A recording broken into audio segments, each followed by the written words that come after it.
Also, torque specs here, the same thing on these lines. Your brake lines, the connections are going to be 11 foot-pounds. On the back brake hoses, again, that's going to be the same 11 pounds for the brake line connection, and then 22 on the caliper. On this one here, where you mount the slave cylinder, those two bolts that mount it, those are only 9 foot-pounds. And then the bracket bolt there, that one is 13 foot-pounds. And I believe that was it. I think I did 13 foot-pounds on this one back here as well. But that one I could not find the torque for. I really didn't need to take it out, I just happened to in the process. Okay, so for the clutch, I think I have it bled. The pedal feels nice and solid. I was able to get it bled. This is a one-man bleeder here. It's very nice. You basically just connect it. It's got a check valve in it, so when you press the brake pedal, or in this case the clutch, it presses the fluid through the check valve and then blocks the opening so that nothing can come back through once the pressure's relieved. So it's like a spring with a little ball inside there. It pushes the spring pressure and opens up, and then once the pressure, the brake fluid pressure is gone, then the ball gets pressed back against the opening inside there and blocks it off. So they're super cheap, and the only problem I had was with these particular ones, they made them backwards. So there's an arrow that points in the direction the fluid's supposed to go, and it is from the small end to the big end, but it needs to be from the big end to the small end, and I had to take the spring and the ball around and turn them around to make it work too. So if you do get these, you may need to take it apart and reverse it. But I'm going to move on to the brakes now, and if I need to, I'll come back to this, but the clutch pedal feels real nice. That air bubble there, that air bubble kept going down and then kind of coming back up after it's sitting. So that air bubble is not something that just came out, it's just been kind of hanging out in my tube here. Well, I'm sure this isn't going to be the best video here, but I ended up getting sidetracked, and I got back to this, but I had to go get some wrenches too, because I needed to pull off some lines. I bled the entire system, bled new fluid down to all the calipers, and the pedal was still spongy. So to bleed the master cylinder, which I think we got had some air in there, I went ahead and removed this top line here, and also the line in the back there. And the way that you have to do this, it makes a huge mess. So I put a big huge Ziploc underneath it as best I could, and tons of rags anywhere I could stuff them in there, even from underneath, and it still was pouring down around it. So it's not something you want to do. I'm gonna spray everything down here and get any brake fluid off of anything that's painted so it doesn't mess anything up. But yeah, it's not the best. But what you do is you have somebody inside to press the brake pedal and kind of cover those holes so that not tightly, just enough so that it's not going to shoot everywhere, because it's going to pump fluid out of both of those holes. So kind of cover them with your fingers enough that it'll deflect the fluid down, and then once the pedal's to the floor, you hold tight over the holes and then let them release the pedal. And what that's going to do is it's going to pull fluid from the reservoir down into the master cylinder. Then once the pedal's back up, then you're going to let them press the pedal down again and allow the fluid to escape there, deflect it down, and then once the pedal's all the way down, cover those holes so that nothing gets sucked back in through there, and then they can release the pedal, and that will pull more fluid into here. I think you want to do it about 4 or 5 times just to make sure you get all the air out of there. I think I did. So now what I'm going to do is I'm going to do the ABS bleed and then a conventional brake bleed. If you weren't going to do the ABS bleed, I would imagine at this point you could just go ahead and do the brake bleed, but I want to get all that fluid out of the ABS module too, so I'm going to hook up the scan tool and tell it what to do. So I'll be back. Okay, I'm back. So I did find out not to do the ABS system until you bleed the air out of the system. After I did the master cylinder there, I went ahead and I bled all of the brake lines, calipers. I started back here on the back passenger side. The one-man bleeder is great. Just hook it up to there, and that way you can go in and you can pump the pedal and you don't have to worry about it sucking air back in. Otherwise, you're going to have somebody here to open it up when you press down and then close it before you release the pedal. So if you can get one of those one-man bleeders, way better. For this one, I think I probably pumped about 20 pumps of the brake pedal. I don't think it necessarily would have taken that much, but I wanted to make sure there was no air in there, because I know I did get some air into those lines when I did the master cylinder. So then after that one, I came over and did the driver's side rear, and same thing on this one. Put the one-man bleeder on there into a bottle, and then crack it open a little bit, and then go in and pump the brakes. Throughout this, make sure you're watching the reservoir, because you don't want to run the reservoir dry and have to start over again. But this one here, I think I pumped about 15 times. Again, I don't know if I necessarily needed that much, but I was getting air coming out of there. So on my one-man bleeder, the bottom line was leaking some air in, so I had to kind of watch above the check valve to see that there was no air bubbles coming through. But yeah, so I did about 15 there, and then I switched up here to the front passenger. Same thing here. It's just the bleeders on the back side, and on this one I did, I think, about 10, and I couldn't see this one obviously because it's on the other side, but I didn't have any air in the line after that. And then of course over to the driver's side front, and this one's nice because I was able to see how much air was coming through, and this one I only did about 7 pumps. I probably could have done about 5, but I wanted to make sure. So that one was all the way bled, and the brake pedal, rock solid. So we did get the air out of the master cylinder. So I'm ready to do the ABS. The only thing that I need is I need another person, which I don't have right now.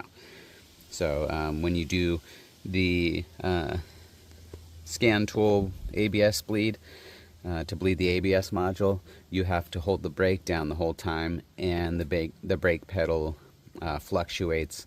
Like, it'll go soft and then hard again when the pump kicks on. And while you're holding the brake pedal, you also have to come and open the bleeder screws. The video on the meter showed bleeding it here at the front right, and then bleeding the back right. It didn't show the lefts, but I'm not sure until I actually do the procedure. But I'm ready to go, and I don't think that I'll have to do a complete system flush after this. But even if I do, I'm going to collect the fluid and just recycle it back through.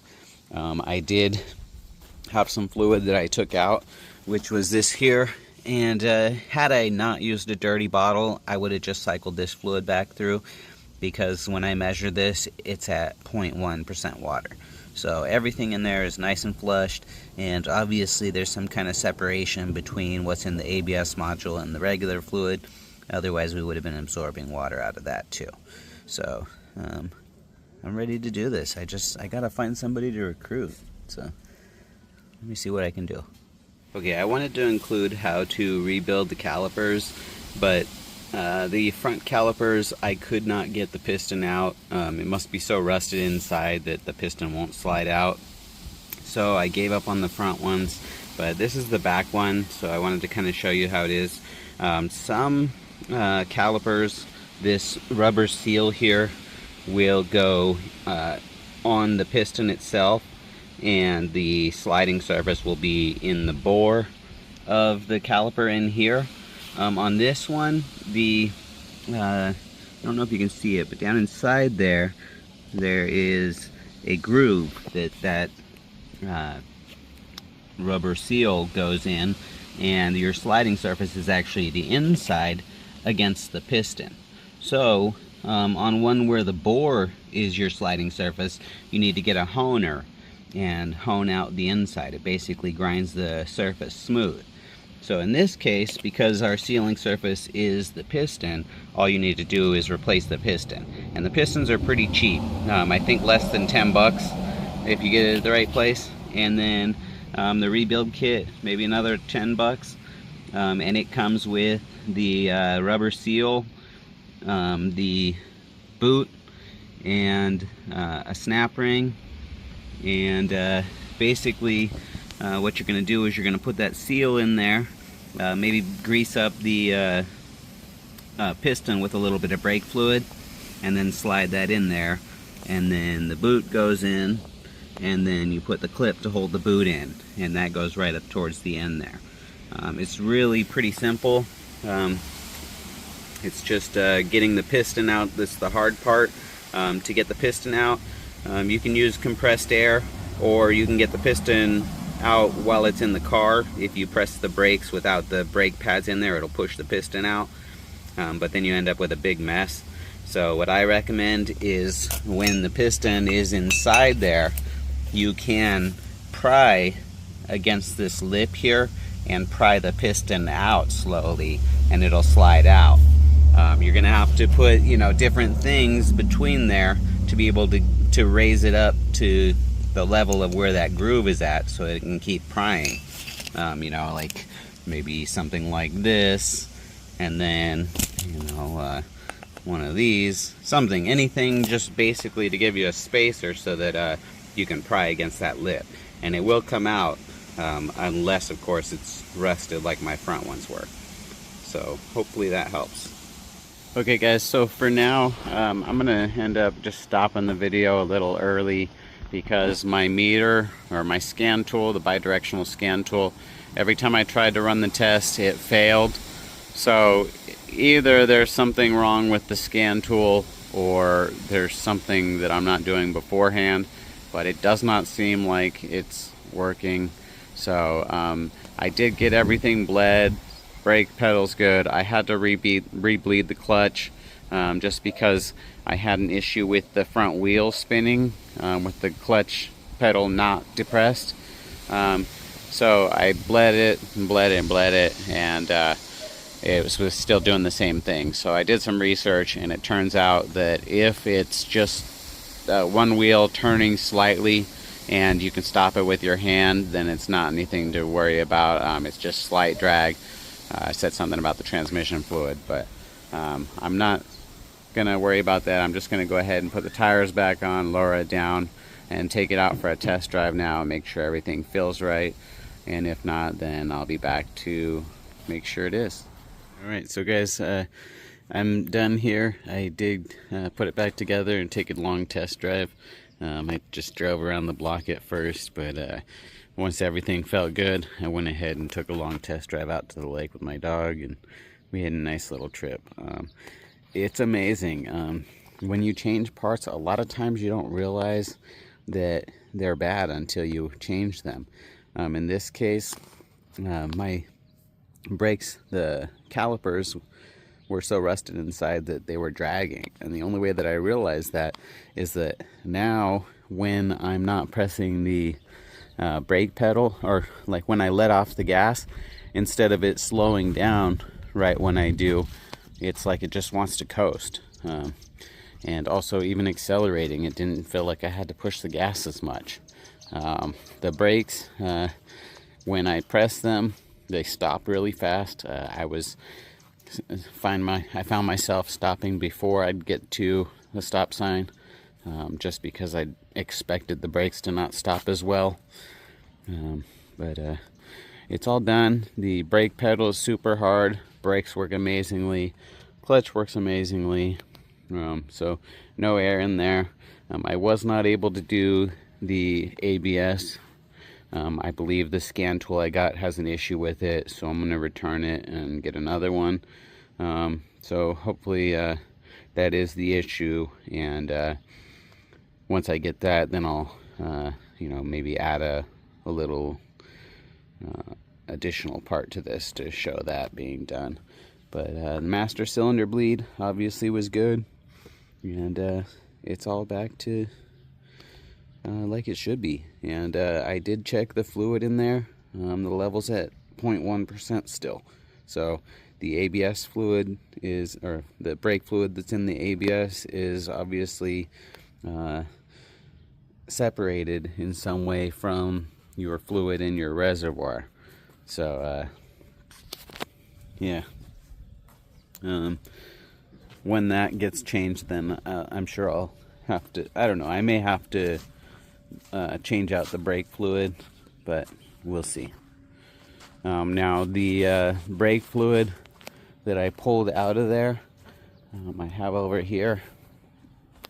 So the brake fluid is in this big jug. I use quite a bit. I don't know if you can really see the color. Kind of, you can see it down in the corner there. The big bottle, it's really amber. That's probably not just water but rust in there. And this one here, this green one, is what I took out of my niece's car the other day. And you can see it's green. It's clear, just green. And the green is because of the moisture content. So in that case, you know, it's only like an 8-year-old car. So it has lots of moisture, but none of the rust, which, you know, if that fluid stays in there, then eventually it will have the rust because of the moisture in there. So if your car is over 8 years old and you haven't done the swap the brake fluid, you really want to as soon as you can. So I think that's about it. If I think of anything else, I'll add something here, but I'm really happy with the results, and I feel a lot safer now. One thing I wanted to add, well, two. Obviously, you don't have to bench bleed the master cylinder like people say. Pretty much everybody that I was seeing their comments was saying that if you got air in the master cylinder, you had to take it off and bench bleed it. That's obviously not the case. Fortunately, I had the service manual to see what the procedure they said was to do. But you can do it in the car. It is a mess, but you can do it. And the other thing that I was going to say is, you know, if your car is over 8 years old and the brake fluid hasn't been done anything to, and let's say it has that green tint or even a dark tint, because this should generally be clear as water. I suppose there may be a different color out there, but generally brake fluid should be clear to amber, like a real light amber color. And when you're pouring it, it's just going to look like water. But if you can't afford to change a brake fluid change, go on my page. I did post a short about a way that you can get some of the water out of the fluid, which is basically just diluting it through the master cylinder reservoir. So if you want to check out that short, that should help you out. I think that's about it. You guys have a great day, okay? Yeah, and I don't know about you guys, how well you can see her, but man, they sure are pretty. Sorry, I'm like a kid with a new toy. But I wish the sun was shining a little better on them, but they're pretty.